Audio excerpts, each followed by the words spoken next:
Alrighty, well, it looks like we've got a few more people joining in here. So we can go ahead and get started with some just housekeeping and some kind of preliminary introductions, and we'll give a minute or so to have some people get back on the call. But for everybody who is here already, thank you so much for taking the time to join us tonight. We're really excited to chat with you about our online Master of Health Administration. We've got a couple people from the university here on the call. We will be recording this session, so all registered participants will get a copy of that recording, but we also do ask, since it will be recorded, that you just stay muted during the presentation so that we can keep the audio clear. We will take questions in the chat box, and we'll also take questions at the end during the Q&A, the question and answer session, where you can unmute yourself at that point and we can chat about any specific questions that you have. If you do put a question in the chat box, we'll either answer it as we go, or again, we can revisit that during that Q&A session. So our presentation itself shouldn't take too much of your time. We really will get to that Q&A session to give you all the chance to ask those hard-hitting questions that I'm sure you're all wanting to know about. So let's go ahead and introduce some of the people on the call. So our program director, Michelle Chiat, she wasn't actually able to be with us tonight, but if you do end up coming to our program, you'll be very familiar with her and get to work with her pretty often. But I'm going to go ahead and hand it over to you, Deb. Okay. Hello, welcome everyone. I just would like to introduce myself. I work closely with Michelle, and I am a full-time faculty member in the MHA program. And I have been here with UC since January. It was my dream job, so I joined the faculty as full-time in January. At the moment, I am course director for the health systems course in leadership, principles of leadership, and also global health systems. And I also teach policy and capstone. By way of background, I am not to date myself, but I have 25 years experience as a hospital administrator. And I have about 10 years in academics. So healthcare administration is my passion. I've worked the field for a long time. I'm board certified in healthcare administration through the American College of Healthcare Executives. I have quite a bit of experience in academics and course design, as well as assessments in both classroom and in the online platform. So I am super excited to be with you and answer any questions you might have about the career, about the program, about the wonderful opportunities that lie in this field. Thanks for joining us and for having me. Yeah, thanks, Deb. And for everybody on the call, I'm Caitlin Eisenman. I'm an enrollment services advisor with the University of Cincinnati Online, which means if you've requested information on our website, you maybe have gotten an email from me or even a phone call from myself or one of my colleagues. And we're really here to help make sure you have all the information you need as you consider our program and all of the support you need as you apply for our program. So at the end of this program, this session tonight, we'll have my contact information, but if you are interested in getting in contact with an enrollment services advisor and you don't know if you already have one, or if you know you don't have one, towards the end, we can help get you connected. All right, awesome. So moving right along, you're probably wondering, why should I pick the University of Cincinnati for my Master's of Health Administration? And I'm really excited to say that there's a lot of really great opportunities and reasons to do this degree with the University of Cincinnati, and specifically with us online. So one of those really great reasons is that we do have a track record of success with our graduates. We've had over 600 graduates since we launched this program in 2011. I know there's a lot of brand new online programs, especially with kind of the dawn of COVID and kind of the need for online learning. Our program's been fortunate enough to be online for a while. Our faculty have really designed this with working professionals like most of you in mind. So we've kind of gotten to enjoy that track record of success, which is awesome. We also have a lot of faculty in this program, as well as, peers and students in this program who are in the health administration industry right now. So they're bringing relevant and timely knowledge. They're bringing that industry perspective. So you'll get that benefit of the theory and of, the textual side and the kind of conceptual side, as well as the real deal from people who are working in the field right now. Which also ties into that relevant curriculum. This is a program where our faculty really feel strongly about the field, they're involved in the field, and they're making sure that our curriculum is reflecting the evolution of healthcare, the current needs in healthcare, and all of the reasons that I'm sure a lot of you are interested in furthering your career in healthcare. And then later on, we'll talk a little bit more too about career opportunities and kind of the return on investment.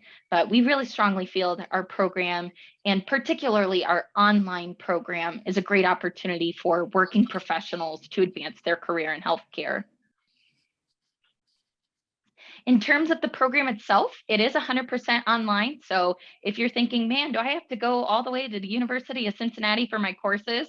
You're definitely welcome to come visit us and definitely to come participate in things like graduation, but you'll never be required to appear on campus. So as I mentioned, this is really designed with the working professional in mind. It's an asynchronous format, which just means that there's not going to be a specific time you're required to appear online. You won't have, long-standing lectures that you have to attend at a specific time. We do have students from different time zones participating in this program.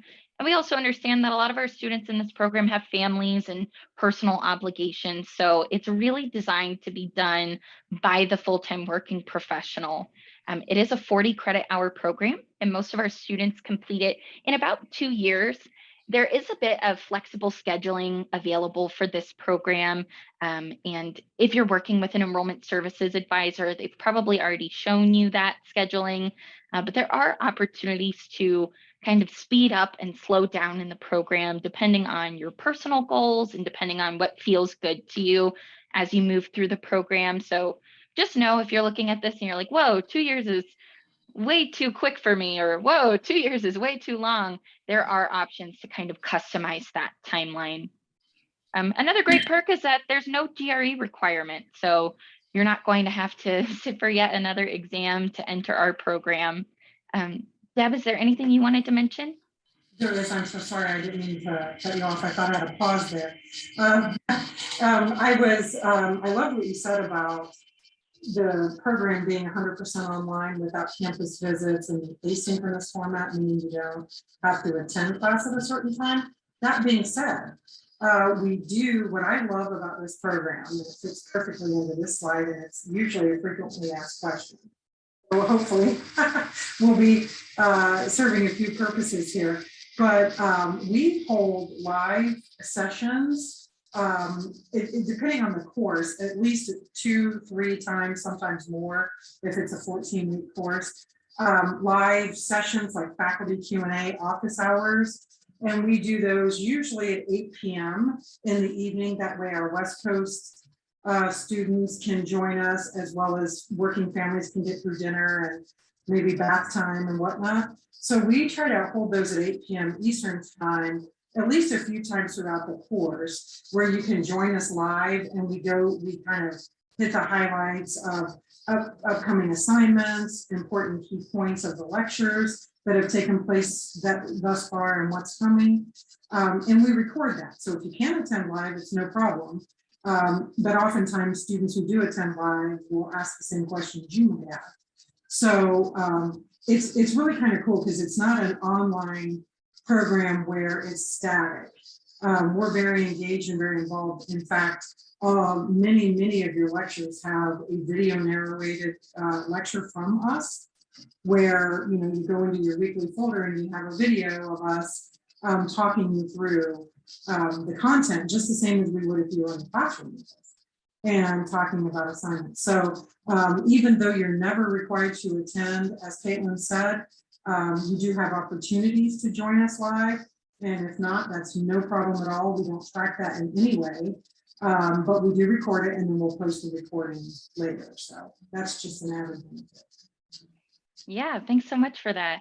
And another important thing to note about our program as well is that our program does have a strong partnership with the Lindner College of Business on the University of Cincinnati's campus. So not only are you experiencing the benefit of learning from our healthcare administration faculty, who are, as I mentioned, a lot of them are industry focused, a lot of them are currently working in the industry, but you're also benefiting from the expertise and kind of the perspective of our College of Business. So this really is an interdisciplinary program, giving you not only the, the relevant healthcare context that you need for your career in healthcare administration, but also that strong business background to bring in a little bit more of that finance piece, a little bit more of the analytics, and really prepare you to take on leadership roles.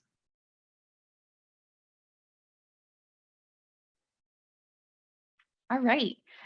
So talking a little bit about the curriculum, and Deb, I think I'll actually defer to you here in the curriculum, but just so everybody on the call is aware, we do have course descriptions on our website. So we're going to go over some of the curriculum tonight, but if you're interested in looking at a little bit more in depth or just kind of refreshing yourself on what courses are available, I'm going to put the link to that in our chat while Deb gives us a little bit of insight on those courses.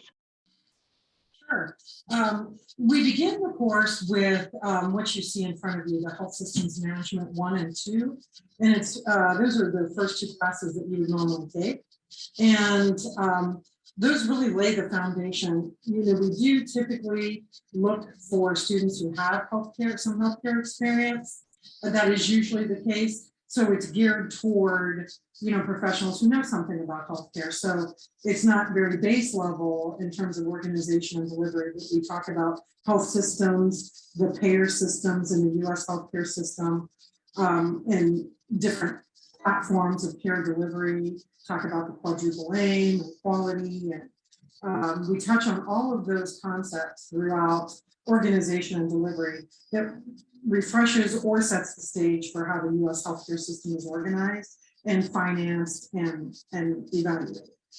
So then when we get to Health Systems Management 2, Principles of Leadership, which is one of my strong passions. I love that course, and that's one that I lead. We get into principles of leadership, and we talk about that specific to the healthcare setting. And there are many universal concepts of leadership and characteristics and traits that are universal, but healthcare is a unique environment. And so we talk about situational leadership, we talk about styles, and we really focus heavily on teamwork, self-awareness, understanding yourself, and understanding those you work with to achieve goals together.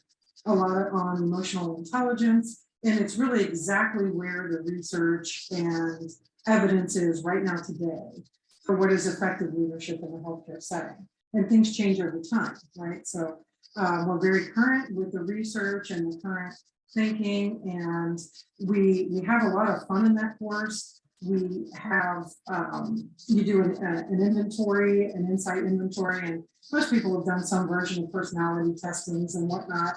And this one's really particular to strengths, but then we put you in teams and you get reports on, what your team looks like if you were to be in the real world, how well you function and kind of solve problems. So that's a lot of fun. And it's very interdisciplinary. In that course right now, we have physicians, pharmacists, lab officers, health administration, MBA. So it is a very multidisciplinary or interdisciplinary group of folks who take that course. Then your core courses, and those set the stage. And then your core courses in health administration are designed to give you that you really need. We're a competency-based program, we call it, which our accreditation depends on that. And what competency-based means is your education is designed to help you earn the skills and demonstrate the skills and the ability of a graduate. to go into the field of healthcare administration and do what your employer is hoping you can do and what you want to do. So a competency-based approach says we're going to give you education and knowledge, and then we're going to have you demonstrate that we're giving you what you need and that you're getting what you need, and that you can demonstrate that you have become competent and master these skills. So we give you these core courses in healthcare finance and economics. I don't know, I don't see a lot of cameras, but if I could see a show of hands, I would bet that there are some folks out there who get a little nervous when they hear things like healthcare finance and economics. Sometimes those fields are more specific to MBA. Don't let that worry you. You will learn about healthcare finance and economics in the approach of the healthcare setting specifically. And we get some of the very best feedback on those courses. The professors, are amazing, and they understand it's not what you do for a living probably, and that you step through in a way that helps you earn the skills of what you need to understand. As a healthcare administrator, you need to understand how decisions affect your budget, your sustainability as an organization, and all of those things. So don't be nervous about that. It's something you have to have, and the approach to giving you that information and then having you demonstrate it earns rave reviews. So very excited about those. It's a skill set you definitely need as a senior leader. And then we also go through management, policy and regulation, legal and ethical issues. Again, always very interesting when you look at healthcare policy. There's a lot of, it's not as pressing now, but a few years back, the Affordable Care Act is a great example of learning all kinds of things about policy and how they affect us in the US healthcare system. And there are different parts of that. So it's still a very important part of the things that we look at, but we give you some specific topics in healthcare policy for you to really investigate. They're really what we call emerging issues and really big focus items in healthcare. And we choose those topics for you. And for the whole class, you get a choice of about 3 different topics. And then you decide which one you like the best. And then you do a deep dive into that. And it's structured in a way that really prepares you later for capstone, which is a very similar format, but you choose your own topic so that you can focus on what's important to you or your organization or what you're passionate about. And legal and ethical issues are always important in the field of health administration, because every organization has to have a solid regulatory and councils and boards that make sure that we operate within ethical and legal practices. So those courses are also very interesting usually for I think all students, and they prepare you well to graduate into your final capstone, which I'm kind of stealing my own thunder there. The 2-part capstone, what you see, the first course is called emerging issues, and it's a 2-part capstone, which means the first one, emerging issues, is 7 weeks, and then the actual health systems management capstone is the second 7 weeks. But when you're in them, they really blend together. The first half prepares you, so we go through all of that work of helping you define your topic, develop a research question, understand how to go about a literature review on your topic. We have wonderful resources with the library. They give us live webinars. They do one-on-one appointments with our students to help them choose articles for their topic. It's really great. But in emerging issues, the first part, sometimes I'm asked, why we don't give you topics, what's a good topic? Some students would rather we just give you a list and you choose. We do that in policy, as I said, to help prepare you. But by design, the capstone should be what you're the most passionate about and what you're the most interested in, because you're going to live with it for a long time. So you really want to love it. And what happens the vast majority of the time, the students who are working in the industry, they're at their job. There's a problem that your organization is trying to solve. There are leaders that you can work with. You get an external mentor, someone at your organization, ideally, and then you get an interim mentor, which would be one of us as faculty.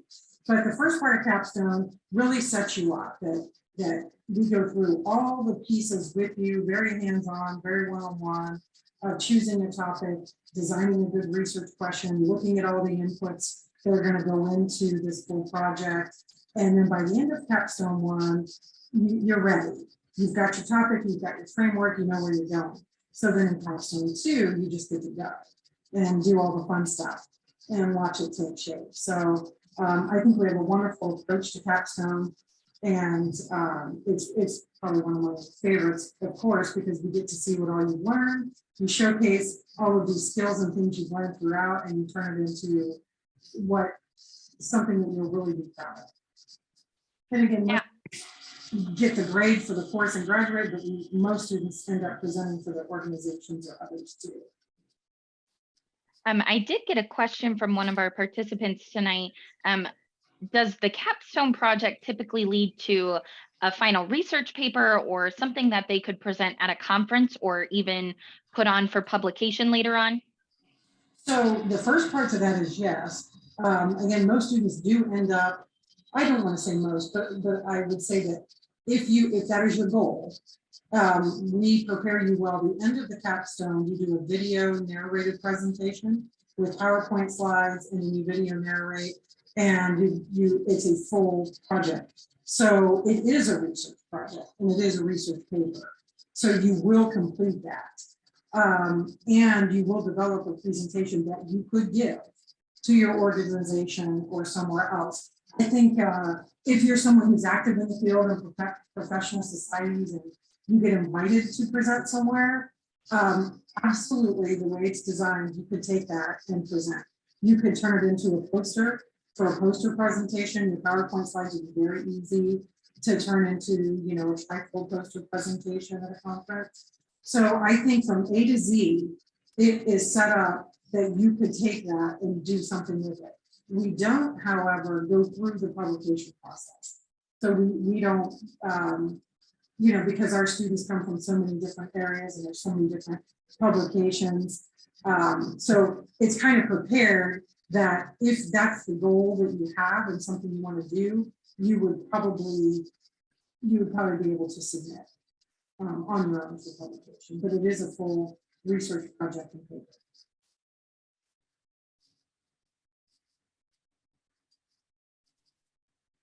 All righty. And then this is just kind of an example of what your course schedule might look like. The other thing that I wanted to mention too, because I did get this question earlier of how many courses students typically take per semester. And that's a great question. Typically, a lot of our students, depending on if you're doing what we call kind of our fast track or our extended track, most of our students in this program are taking, 2 to 3 courses per semester. Now, a lot of those courses are broken down into a smaller chunk of the semester. So if you kind of think of the traditional semester schedule, we do have 14-week semesters. So some of the courses in this program are the full 14 weeks long. Some of them are 7 weeks long. So there's a lot of semesters where you might be taking 2 courses, but you might only be focusing on one at a time, or you might be taking 3 courses, but you have 1 that lasts the full semester and 2 that are kind of chunked out in halves.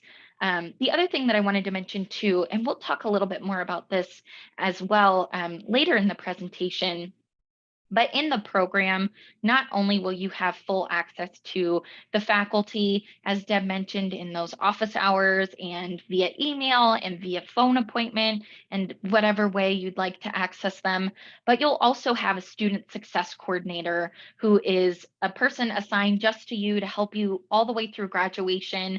And that person can help you to build that plan of study, to make sure you know what courses are offered so that you're signing up for the right courses, to make sure you know if an upcoming course is only offered once per year and that you really need to take that one, and things like that. So you'll have support throughout the program as you're enrolling in courses to make sure that you're getting all the courses that you need in the timeline that you need to graduate the way that you want to graduate.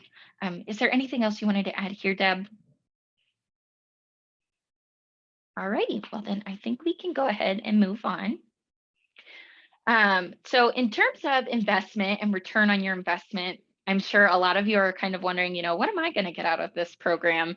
It is really exciting to note that this is a field where there's a lot of room for advancement. There's a lot of room for mobility. A lot of our alumni, and as I mentioned earlier on the call, there are 600 plus alumni in this program. A lot of them are in C-level executive positions. A lot of them are in director levels.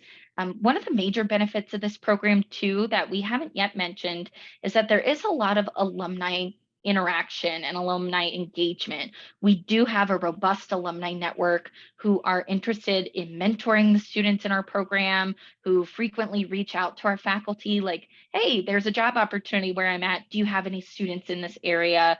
Things like that. So that's one of the kind of hidden benefits of being in a program like this is not only will you have full access to our faculty's networks, but also our robust alumni network and their opportunities that they can kind of tag along. Um, the other thing that I wanted to mention too, oh, sorry, Deb, were you going to say something? You always say something so great, Caitlin, that triggers. I was looking to see if Francis was on the call, who's our incoming vice president for the Alumni Association that you just mentioned. But we have to your point of how engaged they are, we have formally established the peer alumni mentoring network. So our alumni association, we host events that are our alumni and our students, along with professionals in the field. And we do that twice a year where our students are invited to join, and at least twice a year. So those are officially scheduled and our alumni group runs those. And it's an opportunity for our students to meet them and then get a professional development seminar. So that is, it's very structured. And then we have an executive board that our alumni participate on that help us continually assess and evaluate our curriculum because they, went through it. So, but it's not just informal. There is a lot of informal, reach out for jobs and connect on LinkedIn and things, but we have formal alumni student mentoring events at least twice a year. Thank you. Awesome. Yeah, and the other thing too, just as we're considering investments and as we're considering, the financing of your graduate education, there are a couple things that I do want to mention. I am adding in the chat a link to our tuition breakdown on our website that'll show you exactly what the cost per credit hour is, exactly what makes up that cost. You'll notice there is a slight difference between Ohio resident and non-resident students. It's just $15 per credit hour, so not a super huge difference, but it is something to make sure you're noting as you're considering the program. But in terms of financial aid and kind of planning for the financing of your program, there are a couple highlights that I want to mention. And so one of the highlights is that we do have federal aid available for this program. So if you're interested in applying for FAFSA, that's something your enrollment services advisor, so myself or one of my colleagues, can help you with. There is federal aid available at the graduate level. So we do have a financial aid coordinator within our UC Online division that can work with online students to make sure you understand the aid that's being dispersed to you, to make sure you understand the application process. So that's something you can always work with your enrollment services advisor on, is getting guidance in that portion. And there are also some scholarship opportunities with this program and with our online programs in general. And one of the ones that I really want to let everybody know about is something called our University to Business Initiative. And so these are partnerships really between our university's online programs and different corporations and organizations to offer a tuition scholarship as a benefit to employees of organizations that we've partnered with. So just to give you an example, one of our partners is Nationwide Children's Hospital here in Ohio, in Columbus. And how the partnership works is at no cost to the employer.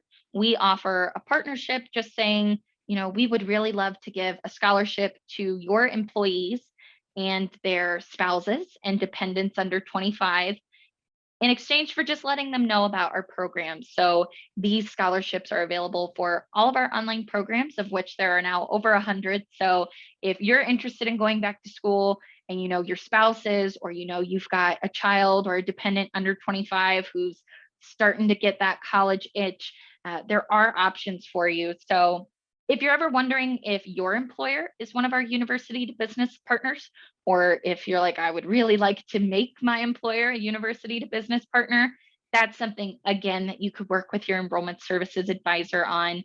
We do also have a contact for that, Mike Norton. He's our director of business partnerships. So if anybody is like, yep, I'm in a position of authority at my employer and I'd really like to make this partnership happen, just let me know or let your enrollment services advisor know, and we can help get you connected and get that process started. It is a newer initiative. So if you're like, how did I not know about this? It is something that's newer on our side. So we're really excited to see it grow and offer more opportunities for people to continue their education. So again, any questions about that, we can surely take at the end, but we can also help get you connected with the right channels. As far as the UC online student experience in general, though, something that people always wonder is, will my diploma say University of Cincinnati online when I graduate? And it won't. It will say the University of Cincinnati because as an online student in our online programs, you're still very much a Bearcat. So all of the resources that are available to our on-campus students are also available to you. So that includes our library access, that includes any of the mental health resources at our university. That includes the writing center if you've got a paper that you want feedback on, and a bevy of other resources. So if there's ever anything where you're not sure if that's offered to online students, that's something that, again, your enrollment services advisor can help with, or even the faculty once you're in the program. But you'll also have, as I mentioned, that student success coordinator in this program. And that's really just somebody who's on your team who, from the very first time you enter the program, when you're starting to get registered in your courses, all the way to graduation, will work with you to check in on you at the midterm, see how you're doing, to really help welcome you into the program, to reach out if there's ever anything going on. If you ever need to slow down in the program, you know, we've had students who they need to move, or they're switching jobs and need to take a semester off, or they're having a baby and want to take a semester off. And the student success coordinator helps to manage that and to guide you through that. So as an online student, you can expect all of the resources that would be available to you on campus, as well as a couple extra ones that are really just designed to make your experience as an online student easier, to run more smoothly, and to help you feel connected to our campus and to our program, even though you're going to be doing this program from your living room or your local coffee shop or even the bedroom. So really just wanting to make sure that you feel prepared for the program, that you have the answers you need, and just making you aware that even as an online student, you are a part of this university. You know, we're a tier 1 research institution. So there's a lot of advantages that you can take from just being one of our students. So if we move on, we could talk about how you can become one of our students. We do have applications open currently for our fall semester getting started in August, as well as our spring semester getting started in January, and I believe even our summer semester getting started next May. So if you're interested in getting started with us anytime in the next year, really now is the time that you can start kind of getting in action on that. One of the major requirements, obviously, since this is a graduate program, is that we are looking for students who have completed their bachelor's degree and have a GPA of about a 3.0. We do have a holistic review process. So if you're like, I've got a 2.95, I'm not sure, or I've got a 3.1, am I not going to be high enough? Just know that there's a lot of other pieces in this admissions process and application process that will be fully reviewed by our review committee. One of those things obviously will be your transcripts. The really nice thing about the application process for our graduate programs is that you don't have to track down that official transcript. So if you've still got access to your student records, if you've ordered a transcript in the past and have it on hand, we do take the unofficial transcript for the application process. So that's always a perk. You don't have to go track that down and pay the fee to have it sent over to us. You can upload it yourself. We are also looking for 2 letters of recommendation. And the way that those work, I just like to give students a heads up. You'll input your recommender's first name, last name, and a good email to reach them at in your application. And then they'll actually take it from there. Our graduate school will send them an email explaining to them how to submit the letter, and they'll get it over to us. So that's always a nice piece. You can kind of let it go, hands off, not have to worry about it or track it down. And those letters of recommendation should really come from somebody who knows you in a professional or an academic capacity. So supervisors are always a great option. Former professors that maybe you did research with or had a great relationship with are always a great option. Just don't want to have, a mother, a brother, a neighbor in those admissions letters. Really somebody who's going to speak to your strength as a candidate and to your work ethic and to, the assumed success that you'll have in this program. They also want to see a resume. So that's just something that you'd use for a job application. No need to make a special one for the university. If you've got a CV, we'd love to see those too. And then finally, a personal statement. And that personal statement is really your chance to show the program because there aren't any interviews in this application process. The personal statement is really your chance to show the program who you are, what your goals are, what you hope to accomplish in the field, why you're drawn to the program, and why you think you're going to be successful in this program. So it's really a great opportunity for you to speak to your own personal work ethic. If there's a personal passion or a personal story as to why you're interested in healthcare, that personal statement's a great place to share that. It's really just an opportunity for you to give the committee a little bit of insight as to who you are and kind of sell yourself, brag yourself a little bit about why you'd be a great candidate for this program. Now, I am seeing some questions in the chat about transcripts. So if you are a UC alumni, somebody asked, will the transcripts automatically be transferred or do you need to request them still? And that's a great question. Now, since we use the unofficial transcripts for the application process, for the application, you would still need to upload an unofficial copy of that transcript. But once you are in the program, once you've enrolled, you would not need to get an official transcript for UC, as obviously we would already have your records on hand. So that's always a benefit too, to stay within the Bearcat family and kind of continue your education with us. But if you ever have questions about, do I need this transcript or how do I obtain this transcript? Your enrollment services advisor is there to support you through that process. And the great thing too that I want to mention about these applications is that they are completely online and they're also a portal. So you don't have to have all of this stuff ready when you go in to apply. You can always start that application and kind of turn things in piece by piece and save your work. So if this looks like a lot to gather in one sitting, just know you don't have to gather it all in one sitting, and that your enrollment services advisor will be there to kind of support you and monitor the progress and let you know which materials are still missing. So there will be somebody there to kind of double check you on that.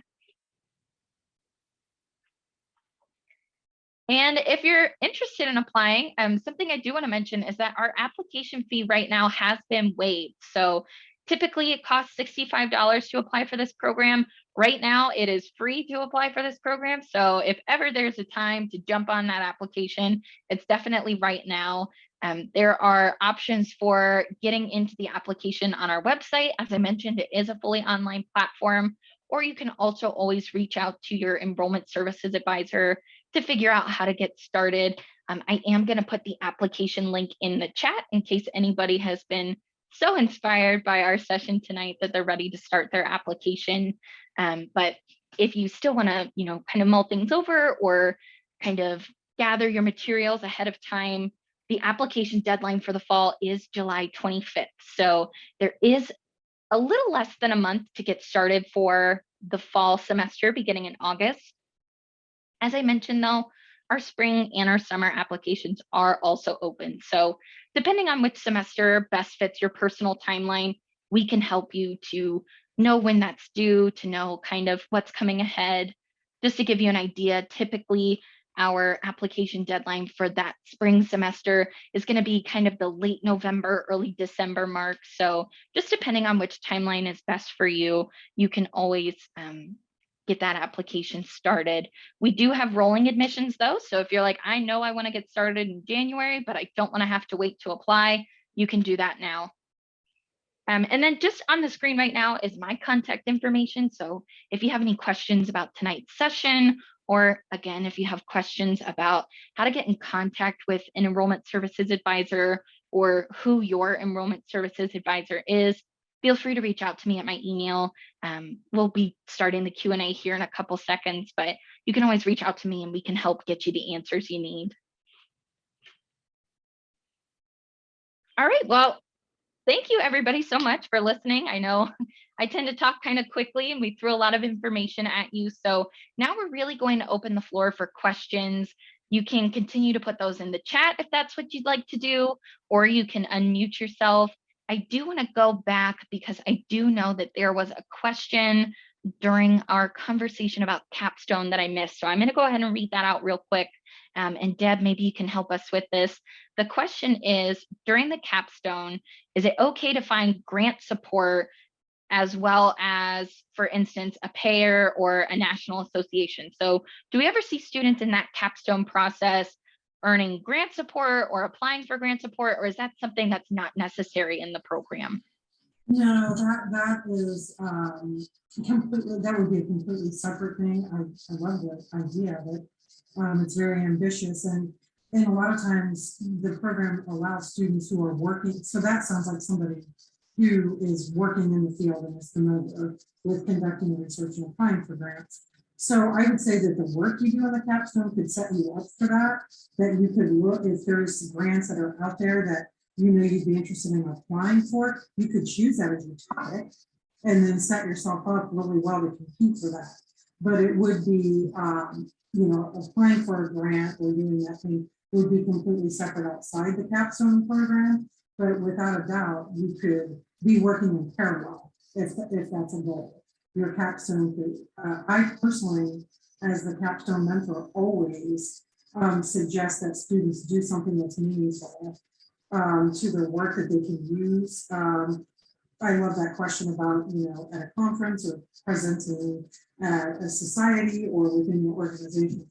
So I think it's always of the most benefit when you can use the tools and the resources that we provide and all the skills and everything that we give you to put that together. If you can use that to, you know, get yourself set up for publication or get yourself set up for a grant, I think that's a fantastic idea. You know, it should be what is the most valuable to you that's going to set you up the best for success. So while it would be separate, I see no reason why they wouldn't work beautifully. Awesome. And I did just get a question in the chat as well about certificate options. And that's a great call out. There are 4 graduate certificates associated with our Master's in Health Administration curriculum. And the really great thing about these certificates is that they are taught by the same faculty as our full master's program. They do still have that interdisciplinary aspect as our master's program does. And so the certificates, just to give everybody an idea, and again, I can definitely put some more information about this in the chat. And this is also always something that you can go over with your enrollment services advisor, not to be a broken record. But the 4 graduate certificates are the Healthcare Administration Graduate Certificate. There's a certificate in Healthcare Finance, a certificate in Healthcare Operations, and one in Healthcare Policy and Regulation. And if you kind of think of the master's program as one full program, each of these graduate certificates kind of takes up a section or a portion of that curriculum. So if you're somebody who is really interested in the program, but maybe nervous about the timing, or maybe nervous about, you know, really stepping into the full master's program, the graduate certificates are a great option. Our graduate certificates are also things that can be added to other master's degrees. So we do see students adding those from our Master's of Medical Laboratory Science program. We see students adding those onto their MBA programs. And it really is to get that healthcare context. Now, those are the same courses that would be offered in the master's. The thing that is important to note between the graduate certificates and the full master's program is that while I mentioned the master's program is eligible for federal financial aid, those graduate certificates are not. So where a lot of students might be hesitant in getting started in a graduate certificate as opposed to just going full force with the master's is that you cannot get federal aid for those. So there's no, student loan or grant options for those. So many students are paying for those programs fully out of pocket. So that is something to consider. Those graduate certificates, like I said, though, are a great option if you're not sure about the master's or if you've got your eye on another master's program, but you really want to participate in the curriculum here. And they also can be transferred into that master's program. So if you were looking and you're kind of like, should I get the full master or should I get just, say the healthcare finance graduate certificate? That really would be a decision depending on your personal goals professionally and academically. But they are the same curriculum and taught by the same faculty. So you would not be getting, a different version of the courses if you did the graduate certificate versus the master's program. And if you're ever uncertain, if the graduate certificate or the full master's is the best option for you, that's something you can always talk with our faculty and staff about. They can kind of guide you through that process. We also get a lot of questions for this program on whether they should go for their MHA or their MBA. And we do have a resource on our website kind of explaining the similarities and differences between the two programs, the outcomes of each program, and just kind of giving you a better idea of which one's going to fit your goals, because we do have both of those online. So thank you, Natalie, for calling out the graduate certificate options because those are available. And if you click the link that I sent earlier about curriculum, all 4 graduate certificates are listed there and you can see which courses are associated with each one.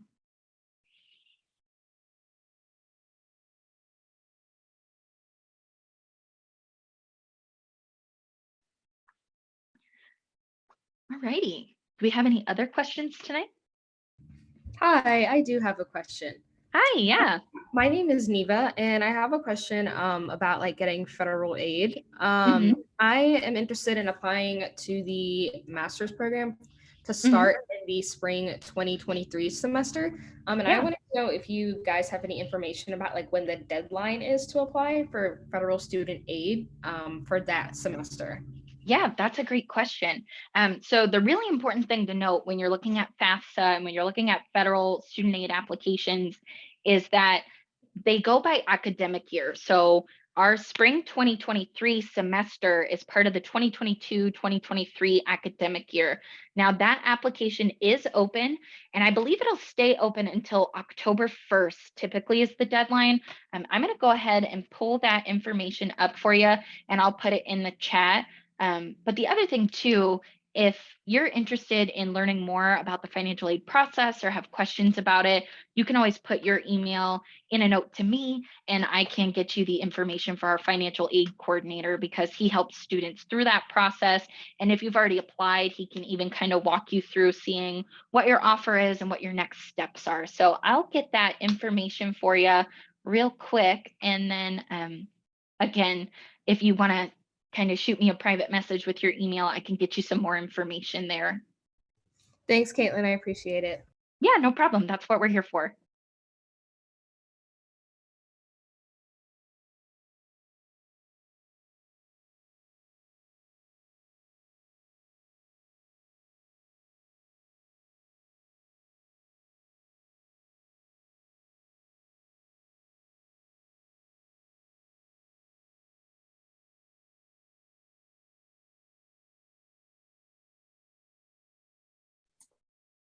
Okay, so I did look it up and I did, luckily, that application actually is open much longer than I thought it was. So For the 2022-2023 academic year, which would be starting this fall and going all the way to the end of our summer 2023 semester, that application is open until June 30th, 2023. So you have plenty of time to get that started.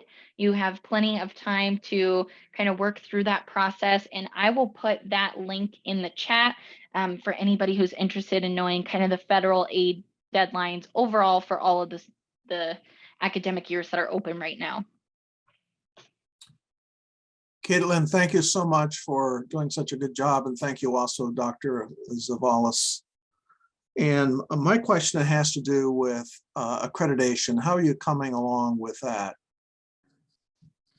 I can take that one. Great question. So I don't imagine, so we're, I think what they call right now is a provisional accreditation.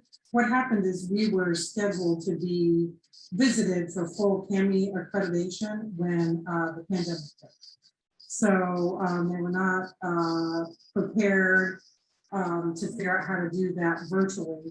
We started to try to do it that way, but there were a lot of limitations with sharing the files and access to certain things. So we were slated for 2019. So that unfortunately didn't work out due to the pandemic. However, we are scheduled for spring of 2023. So we're back on for February, I believe 2023, February or March.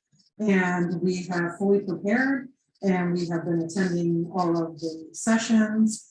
And when in preparation. So we expect to receive full accreditation this spring, and that would be retroactive for anyone who's graduated from the program. So the short answer is we got off track due to the pandemic, but we are back on track, and we are scheduled for spring 23 for the full visit, the whole process. Excellent. Thank you very much.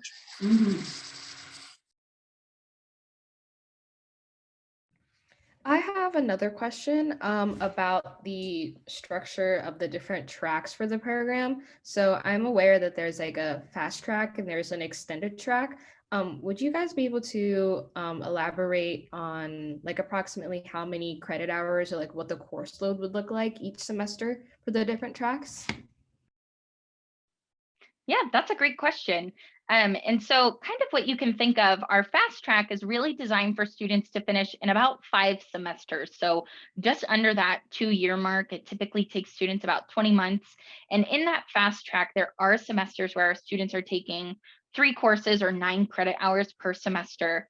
Now, this program is designed to be done fully part-time, so there will never be a time where students are taking more than that 9 credit hours. And as I mentioned earlier, a lot of those courses are kind of structured out so that you might have 1 that lasts the full semester and 2 that are kind of taking 7 weeks apiece. So even though you'll end the semester with 3 courses under your belt, you'll never feel like you're taking more than 2 classes at once.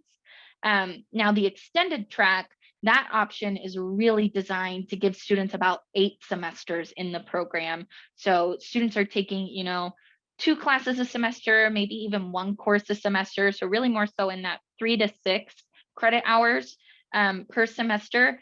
And it just gives students a little bit more time in the program. It gives them less courses in the program. So a lot of times we see students who maybe are practicing physicians who are in that extended track where maybe the MHA is more so a personal goal and not that like necessary next step to advance in their career.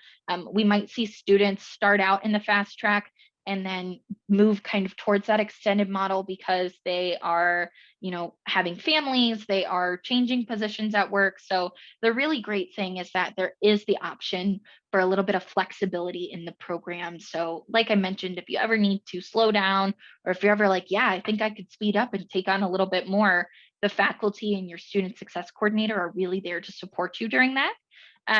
But I can send out, and it's on our website, I believe, as well, kind of the course carousel, so you can see what the 5 semester track would look like.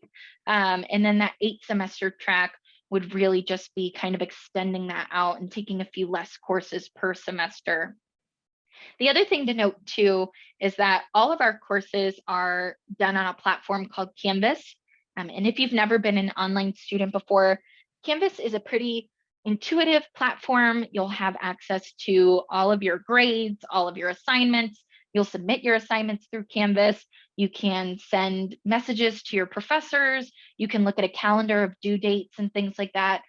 We do have kind of a demo model of what a classroom could look like in Canvas. But the really, really great thing about this program is that there's a lot of work put in at the front end to help get you oriented in the program, to help get you started, to make sure you feel comfortable. So if you're a brand new student to the online space, that's something that definitely your enrollment services advisor can give you some resources on, but that your student success coordinator can also help you to navigate. We do have a pretty large age range in this program. We see a lot of students who have been, in the field for maybe 3 years, and then we've got students who have been in the field for 20 plus years. So we understand that not everybody is used to that online format, and they really try to make sure that you're feeling comfortable in the program and that you have all the resources you need. So I know I kind of deviated from that 5 semester versus 8 semester track, but the long and short of it is it'll take you a little less than 2 years if you take the fast track, and a little more than 2 years if you do the extended track. And that's really just up to your personal preference and your own comfort level with the amount of courses you want to take. I have another question for you. What's the mix between tests, papers, group work? Can you talk about that a little bit? Yeah, I can talk about that in the core healthcare administration program. The one thing I don't know is finance and economics, because I'm not currently teaching those. Generally speaking, disciplines usually have more tests, but within the core program and the core courses is really, we actually only have one course that has an exam, a final exam, that's health policy. Everything else is application based. So it's case studies. It's a combination to try to make it really interactive in terms of learning modalities so that it's engaging and not boring, but we have a mix of projects, we have a mix of papers, we have discussion boards, we have reflective journals that we do, but as it stands in outside of the finance and economics, there's only one course in the program that has test-based exam. Everything else is application-based. Regarding group work, I think we've all had both good and bad experiences with that. And my experience has been typically more bad than good because there's always people in the group who don't do their part of the work. Do you have a lot of group work that's required, or kind of team building type things, or is it mostly individual performance? Well, that's a great question, Robert, and you will be pleased to know that I share your your trepidation with group work. I have an MHA, my master's in health administration is from Ohio State, and my doctorate is behavioral health with population health track and from Arizona State. And more in my graduate program at Ohio State, there was a lot of group work, and I did not always have the best groups because I was one of the students who had a lot more experience going into the program. So that being said, I share that. So in a graduate program, however, it is a little bit different of a focus again because we're competency based, and teamwork and collaboration is a competency that is required, and there's really not a whole lot of ways to prove collaboration and teamwork unless you do it and demonstrate it. That being said, when I've set up my projects in global health and in leadership and some of the other ones, there's a portion of your grade there's a portion of the project that is individual. So you do an individual part that is you, that sets you up, for success for what you're going to do on the team project part. So you kind of put it all together. So you have a part, everybody has a part, and you put it together. So in the group projects, many of them are set up to where you have an individual part of the grade that weighs more than the actual points for the group part of the work. So there is some, and it's an important aspect of it. I will say that in our program, graduate students tend to be more responsive and responsible and wanting to do well in the group project. You know about them right out of the gate. From the very beginning of the course, your groups are set up at the start of the course. You know who everyone is, and you can start working right away. You know what the parameters are. But you would not be in a situation where if you had not a great group where you had people who didn't cooperate or contribute, it would not, it wouldn't hamper you. We're aware of that, and we're set up to make sure that doesn't happen. So you have an individual component for what you contribute. There is a group aspect, but if someone's not contributing, it will not hamper those who are. Thank you for that wonderful answer. And I don't think there's any that's more than one, of course. That is a group-based project. The other question, I know that you have quite a few faculty, quite a number of them are adjunct. How many full-time either teaching faculty or tenure track faculty do you have in the program? So, that's an interesting question, and I'm really glad you asked it. So, because it's not as easy of an answer as you might think, and hopefully I can articulate it well, but please tell me if I don't. Within the MHA, there's Dr. Chayat, our program director, is myself. We're full-time dedicated to this program. We teach a myriad of courses throughout. But within our program, some of the courses you take, for example, the economics and those are taught by professors who are full-time, but in the MBA program versus the MHA. So there's more full-time faculty that you take classes from than perhaps it appears, because they're full-time. Our economics professor, he's in the MBA program with the School of Economics, Accounting, and Finance. So they're full-time UC professors. When you get into the core courses in the MHA, there's the two of us who are full-time. That being said, the way we set it up is we're course directors, if you will. So when I am course director as full-time faculty or Dr. Chayat, we have adjunct faculty who are section instructors. We don't have TAs or students who do any of the grading. We have a course director who's the leader of it, full-time faculty. And then the sections and graders are adjunct faculty members. So for example, the policy course has 100 students. So there's a course director who's responsible for the overall setup and management of the course. The course director does the office hours and the live webinars. The course director uploads all the content, does all the video narrations, typically of all the PowerPoint slides and the weekly modules. So the course director is overall responsible for the entire course, so hands-on. Then if you're in a different grading section, that's an adjunct faculty member. So not a TA, not a student, always an adjunct faculty member. So the oversight of full-time faculty is there really in every course. Is that? Yeah, thank you very much. Now, in terms of your, and I'm sorry to be asking so many questions, and I'll make this on my last one, but are you, there are a number of very competitive national MHA programs around the country, and what is your, I guess I want to say, what is your goal as a program? Are you wanting to be, one of the top 10 online programs? Do you want to be competing with some of the very top programs in the country, which would require you to, beef up faculty and do a lot more than you're doing now, probably? But, what are your aspirations for the program so that we have some idea of where the program's going in the future? And that's my last question. And that's okay. That's why we're here. So you ask any question that you would like. We can be happy to answer them. So I love that question And because you want to know, we already know UC has a great name, you know, if you look it up, it's grades, being a tier 1 institution, and the rankings are really, really good.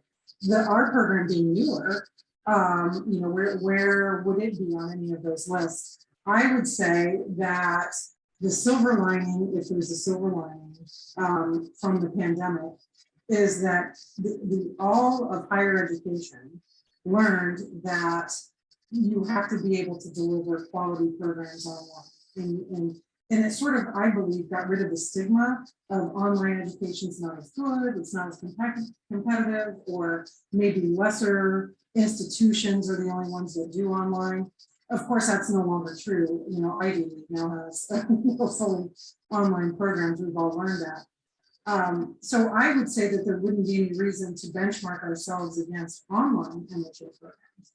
We want to compete with every MHA program. And part of what you said is to get more.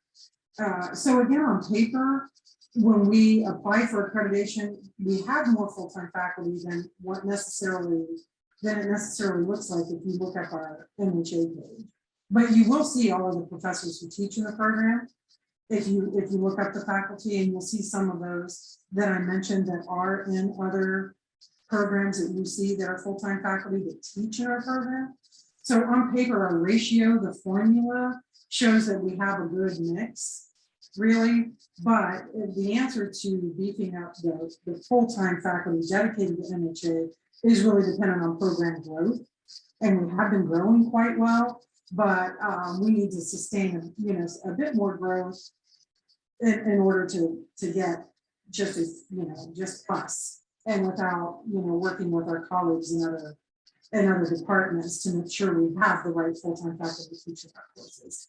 So our goal would be to compete with any MHA program nationally. Getting that CAMI accreditation already sets that bar. That's, you know, that puts us in an elite group. There's a lot of programs that just don't do that because it is quite a heavy lift, but it's worth it to guarantee to you, our students, and to the institution that we're doing the very best work that we can do, and that it's worth your time, your investment, and it's going to be a great ROI all the way around. So once we get that accreditation, that's step one. And then we start building our reputation. We do that through our alumni. We do that through all of those ways in which we build our base and our recognition as a program. We will be evaluated on benchmarks, and that's part of CAMI when we do that. So I would say there's no reason to not set our goal to be in the top MHA programs in the country. I don't think it's unrealistic. It's just that we're a little bit newer.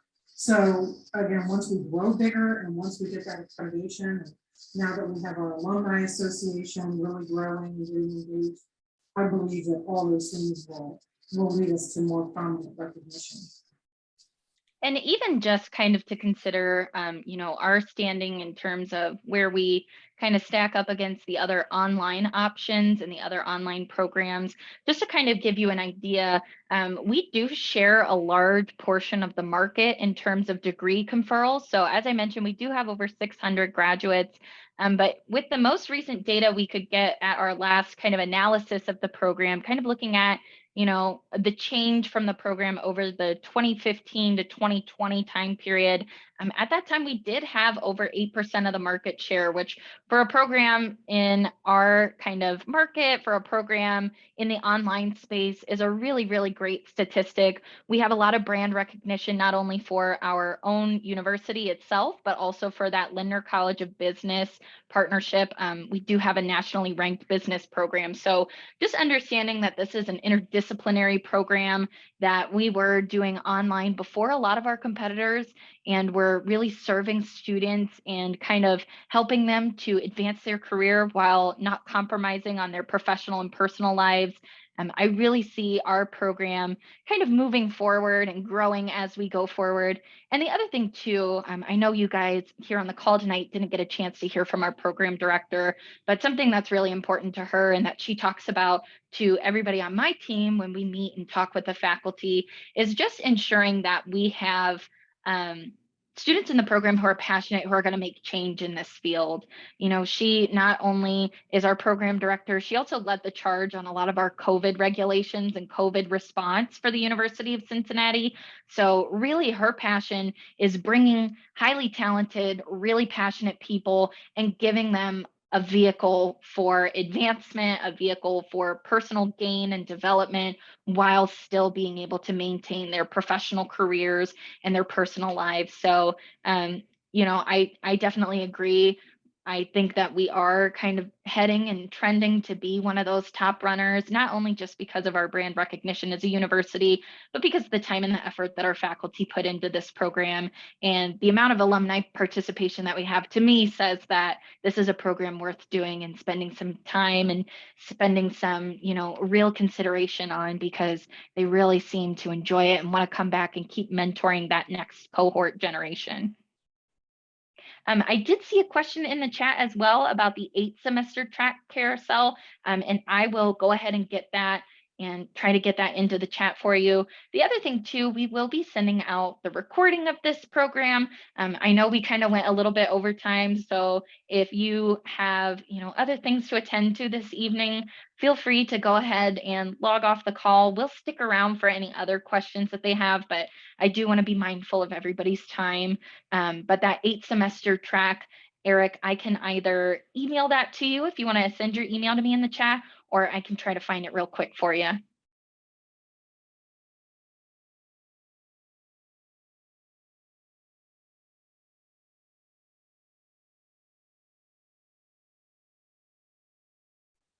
In general, though, I really do appreciate the time that everybody took this evening. I really appreciate the participation. We had some great questions tonight. And again, we will take some time for more questions if anybody wants to stay on the call. But if not, I totally understand. You probably have things to do. I know that new season of Stranger Things is coming up on Friday, so people probably have to catch up on that. But if there's any other questions, we're still on the call. I can't believe you said that. We have one more episode of season 4 to get ready for. I know, I'm still catching up too. We just have one more. That's it. We almost made it.